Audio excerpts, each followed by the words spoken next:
اعوذ باللہ من الشیطان الرجیم بسم اللہ الرحمن الرحیم الف لام را کتاب احکمت آیاتہ ثم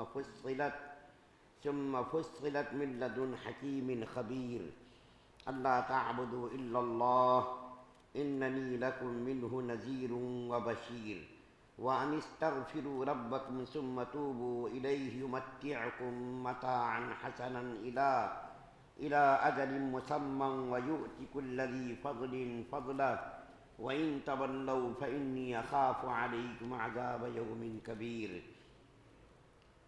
الف لام را یہ ایک کتاب ہے جس کی آیتوں کو دلائل سے مضبوط کیا گیا ہے، پھر ایک ایسی ذات کی طرف سے ہے ان کو تفصیل کے ساتھ بیان کیا گیا ہے جو حکمت کی مالک اور ہر بات سے باخبر ہے۔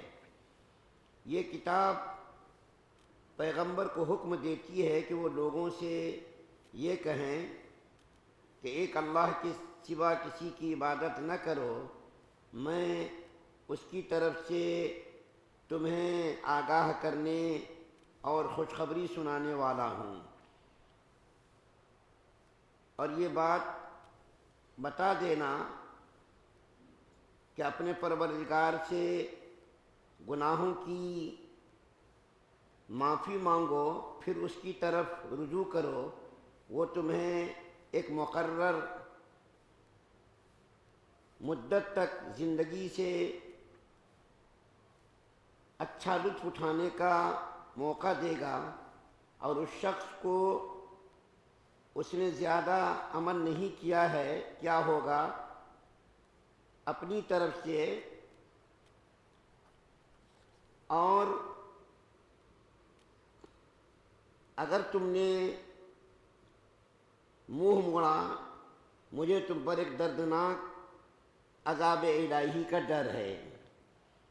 سورہ ہود کا الحمدللہ یہاں سے آغاز ہو رہا ہے۔ ہر سورت کے شروع میں لکھا ہوا رہتا ہے کہ یہ سورت مدنی ہے یا مکی ہے۔ اس سے پہلے یہ بات بھی میں واضح کر چکا ہوں کہ قرآن کریم کے اندر دو قسم کی صورتیں ہیں، ایک مکی ایک مدنی۔ نبی کریم صلی اللہ علیہ وسلم نبوت کے بعد 13 سال تک مکے میں رہے، اور تقریباً 88 سورت مکے میں نازل ہوئی، اس کو کہا جاتا مکی، چاہے وہ مکے میں نازل ہوئی ہو یا مکے سے باہر نازل ہوئی ہو۔ مکی زندگی میں جتنی صورتیں نازل ہوئی، چاہے کہیں بھی نازل ہوئی ہو، اس کو مکی کہا جاتا ہے۔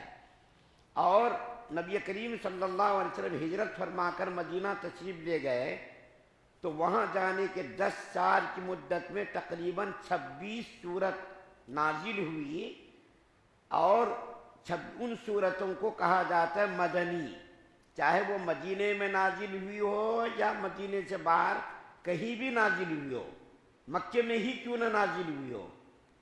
اس 10 سال کے درمیان نازل ہونے والی صورتوں کو مدنی کہا جاتا ہے۔ تو یہ ملا کر کے ٹوٹل 114 صورتیں ہوتی ہیں، ان میں سے زیادہ تر صورت مکے میں نازل ہوئی اور بہت کم صورتیں مدینے میں نازل ہوئی۔ تو یہ صورت بھی مکی ہے، مکے میں نازل ہوئی ہے۔ اور اس صورت کے جو مضامین ہیں، جیسا کہ سورہ یونس میں بعض نبیوں کے حالات بیان کیے گئے تھے، ان نبیوں کے حالات کو مختصر طور پر بیان کیا گیا تھا، اور سورہ ہود کے اندر اللہ تعالیٰ نے بہت سارے نبیوں کے حالات کو بیان کیا ہے اور اس کو تفصیل سے بیان کیا ہے۔ سورہ یونس کے اندر بہت مختصر بیان کیا گیا تھا، لیکن سورہ ہود کے اندر بڑی تفصیل سے واقعات بیان کیے گئے۔ حضرت نوح علیہ السلام کا واقعہ، حضرت لوط علیہ السلام کا واقعہ، حضرت شعیب علیہ السلام کا واقعہ، ان واقعات کو بڑی مؤثر انداز میں بیان کیا گیا ہے۔ اور یہ صورت ان صورتوں میں ہے جس کے اندر قیامت کا ہولناک منظر بیان کیا گیا ہے، قیامت کا ہولناک منظر، اور یہ بیان کیا گیا ہے کوئی نبی کا کتنا ہی قریبی رشتہ دار کیوں نہ ہو، اگر وہ نافرمان ہے تو وہ بھی عذاب الہی کا مستحق ہوگا، وہ کتنا ہی قریبی رشتہ دار کیوں نہ ہو۔ بیٹے سے زیادہ قریب کون ہوتا ہے؟ حضرت نوح علیہ السلام کے بیٹے کا واقعہ بیان کیا گیا ہے کہ وہ نبی کی بات ماننے سے انکار اس نے کیا تو اللہ تعالیٰ نے اس کو پانی کے اندر غرق کر دیا۔ حضرت لوط علیہ السلام کی بیوی کافرہ تھی، اللہ تعالیٰ نے اس کی پکڑ کر لی، اس کو سزا کے اندر مبتلا کر دیا۔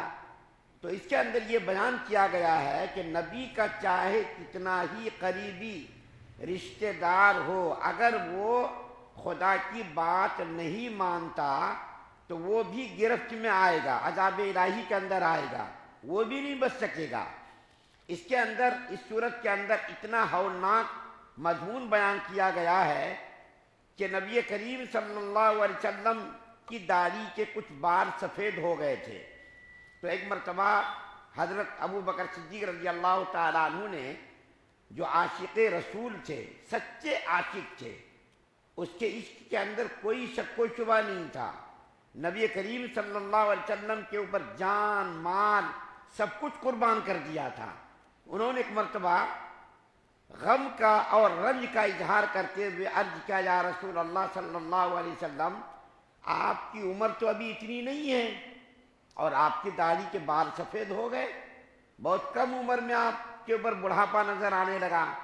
تو اللہ کے رسول صلی اللہ علیہ وسلم نے اسی صورت کا نام لیا، اس صورت نے مجھ کو بوڑھا کر دیا۔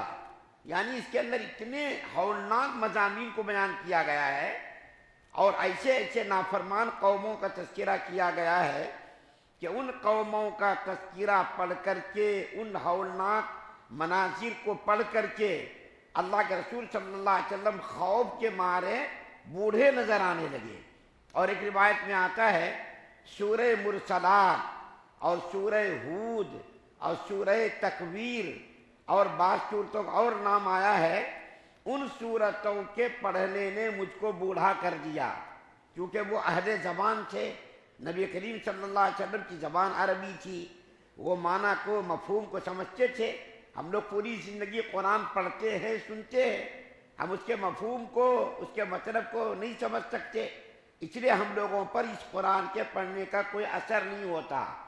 نبی کریم صلی اللہ علیہ وسلم کے اوپر چونکہ قرآن نازل ہوا، اس کے معنی کو، مفاہیم کو، مطالب کو خوبصورتی سے سمجھتے تھے، اس لیے اللہ کے رسول صلی اللہ علیہ وسلم کے اوپر ایسا خوف طاری ہوا کہ اس سورت کے پڑھنے سے آپ کے اوپر بڑھاپا نظر آنے لگا۔ تو اس کے اندر یہ مضمون بیان کیا گیا ہے۔ دوسری بات یہ بیان کرنا ضروری ہے کہ اس سورت کا آغاز بھی حروف مقطعات سے ہوا ہے۔ حروف مقطعات کے بارے میں بیان کر چکا ہوں کہ قرآن شریف کی بہت ساری سورتوں کی ابتدا میں اس قسم کے حروف آئے ہیں۔ پہلے پارے میں دیکھیے الف لام میم، یہ بھی حروف مقطعات ہے۔ سورہ آل عمران کے آغاز میں یہ اسی طریقے سے آیا ہے۔ ان حروف کو توڑ توڑ کر پڑھنا ضروری ہے، ملا کر کے نہیں پڑھ سکتے۔ جیسا حروف تہجی الف با تا اس طریقے سے الگ الگ الفاظ کو کر کے پڑھتے، اسی طریقے سے ان حروف کو بھی الگ الگ پڑھنا ضروری ہے۔ اس کو حروف مقطعات کہا جاتا ہے، یعنی ٹکڑے ٹکڑے کر کر کے پڑھنا۔ اس کے اندر پہلی آیت کریمہ کے اندر یہ مضمون بیان کیا گیا ہے، یہ قرآن محکم ہے، یعنی دلائل کے اعتبار سے اس قرآن کے اندر کسی قسم کی کوئی کمزوری نہیں ہے۔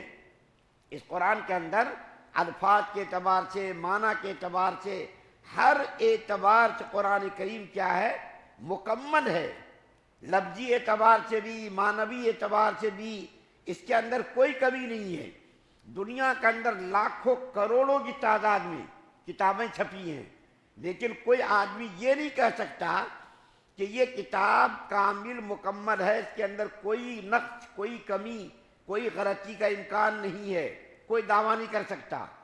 صرف قرآن کریم ایک ایسی کتاب ہے جس کے بارے میں یقین کے ساتھ، پکا یقین کے ساتھ آدمی کہہ سکتا ہے کہ اس کے اندر کوئی کمی نہیں ہے، نہ تو لفظی اعتبار سے، نہ معنوی اعتبار سے، کسی بھی اعتبار سے کمی نہیں ہے۔ کوئی آدمی اس کے اوپر انگلی نہیں رکھ سکتا کہ یہ لفظ جو ہے کمی ہے، یہاں پر یہ ہونا تھا، یہاں پر یہ ہونا تھا، کوئی نہیں کہہ سکتا، کسی قسم کی کوئی کمی نہیں ہے۔ اس کے بعد اللہ تعالیٰ فرماتے ہیں کہ یہ ایسے علیم اور خبیر کی طرف سے کتاب ہے جو ہر چیز سے باخبر ہے، ہر چیز کی اس کو خبر ہے، اس سے کوئی چیز چھپی ہوئی نہیں ہے، ہر چیز کا اس کو علم ہے۔ اور اس کے بعد کہتے ہیں اللہ تعالیٰ کہ توبہ استغفار کرو، توبہ وَأَنِ اسْتَغْفِرُوا رَبَّكُمْ، اپنے رب سے توبہ کرو، اپنے گناہوں سے توبہ کرو۔ توبہ کے لیے دیکھیے کچھ شرطیں ہوتی ہیں۔ ایک شرط تو توبہ کی یہ ہے کہ جس گناہ کے اندر آدمی مبتلا ہے اس گناہ کو پہلے ترک کر دے۔ توبہ کے لیے سب سے پہلی لازمی شرط ہے کہ جس گناہ کے اندر آدمی مبتلا ہے اس گناہ کو چھوڑ دے، اس کے بعد آئندہ گناہ نہ کرنے کا عزم کرے، اس گناہ کے نہ کرنے کا عزم کرے۔ یہ بھی کیا ہے، توبہ کے لیے ضروری ہے۔ یہ توبہ صرف زبانی توبہ یہ قابل قبول نہیں ہے، سب سے پہلے تو توبہ کو چھوڑنا ہے، اس کے بعد پھر توبہ نہ کرنے کا عہد کرنا ہے، اور اس پہ آئندہ بھی توبہ نہ کرنے، گناہ کے نہ کرنے کا عزم و استقلال ہو، اس کے اوپر آدمی جمع ہوا ہو۔ اس کے بعد اللہ تعالیٰ فرماتے ہیں کہ اللہ تعالیٰ کی طرف توبہ کرو، استغفار کرو، تم کو اللہ تعالیٰ نے تھوڑی مدت کے لیے دنیا کی زندگی دی ہے، ہمیشہ کے لیے نہیں رہنا ہے۔ کوئی کتنا بڑا بادشاہ انصاف کرنے والا ہو، ظلم کرنے والا ہو، کوئی کتنا بڑا بھی ہو، اس کو مختصر مدت کے لیے دنیا کے اندر بھیجا گیا ہے تاکہ وہ فائدہ اٹھائے، اور بھلا برا جو بھی کرتا ہے اس کو قیامت کے دن اس کا حساب کتاب دینا ہوگا۔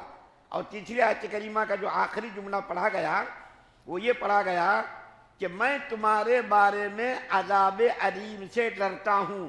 یہ نبی کریم صلی اللہ علیہ وسلم نے خبردار کیا کہ تم اگر عذاب علیم یعنی دردناک عذاب سے میں ڈرتا ہوں اگر تم نے میری بات نہیں مانی۔ اور اس کے بعد اور ایک بات ان آیات کے اندر بیان کی گئی کہ میں خدا کی طرف سے بشیر ہوں، نذیر ہوں، ماننے والوں کے لیے بشارت سنانے آیا ہوں، اور نہ ماننے کے والوں کے لیے، جو نہیں مانتا نافرمانوں کے لیے میں ڈرانے والا ہوں دوزخ کے عذاب سے۔ نہ ماننے والوں کے لیے دوزخ کے عذاب سے ڈرانے کے لیے آیا ہوں، اور ماننے والوں کے لیے جنت کی بشارت سنانے آیا ہوں۔ یہ مضمون بھی قرآن کے اندر بے شمار جگہ پر بیان کیا گیا کہ ہم نے آپ کو بشیر اور نذیر بنایا۔ جہاں پر یہ فرمایا کہ ہم نے آپ کو بشیر بنایا یعنی مومنوں کے لیے بشارت دینے کے لیے بھیجا، اور کافروں کے لیے، مشرکوں کے لیے ڈرانے کے لیے بھیجا۔ دونوں مضمون کو اللہ تعالیٰ نے قرآن کے بہت سارے مقامات پر بیان کیا ہے۔ اللہ تعالیٰ سے دعا ہے اللہ ہم سب کو سننے زیادہ عمل کی توفیق عطا فرمائے۔ سبحان اللہ و بحمدہ، سبحانک اللہم و بحمدک، ونشہد ان لا